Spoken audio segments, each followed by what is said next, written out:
চমৎকার খেলছেন, আক্রমণ আক্রমণের মাধ্যমে দর্শকরা কিন্তু একটি তীব্র প্রতিদ্বন্দ্বী পূর্ণ একটি ম্যাচ দেখতে চান, শ্বাসরুদ্ধ করে একটি ম্যাচ দেখতে চান। চলছে ব্লক মাইসেলফ তুষার আহমেদ।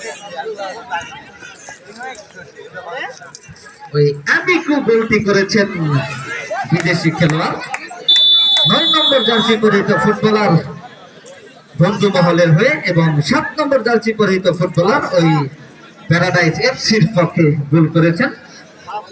উভয়কে অভিনন্দন, আজকের এই কমেন্ট্রি বক্সের পক্ষ থেকে তাদেরকে অভিনন্দন। চমৎকার খেলছেন উভয় দল। সম্মানিত দর্শক মন্ডলী, শুরুতেই বলেছিলাম উভয় দলেই কিন্তু উচ্চমানের ফুটবলার রয়েছে, যারা নন্দিত ফুটবলার রয়েছে, যারা ম্যাচের ভাগ্য পরিবর্তন করে দিতে জানেন।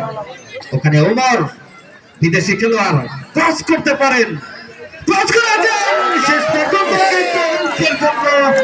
ক্লিয়ার করেছে, গোল কিন্তু হতে চেয়েছিল, হলো না। ডিফেন্সটা খুব ভালো ভাই, অসাধারণ একটি সেভ করেছেন।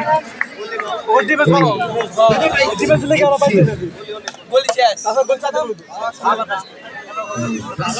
বাইরে গিয়েছিল, আবারও টাচ লাইনের বাইরে। খেলা জমে উঠেছে, এখন আক্রমণের মাধ্যমে খেলা অনুষ্ঠিত হচ্ছে। সম্মানিত দর্শক মন্ডলী, এই মাত্র যারা এসেছেন তাদের অবগতির জন্য জানাচ্ছি, বাসনা যুবক সমিতির উদ্যোগে আয়োজিত ফুটবল টুর্নামেন্ট 2024-এর আজকের এই উদ্বোধনী ম্যাচে দুই শক্তিশালী প্রতিদ্বন্দ্বী দল বন্ধুমহল কালামপুর ভার্চেস প্যারাডাইস এফসি নাগরপুরের মধ্যকার খেলা অনুষ্ঠিত হচ্ছে।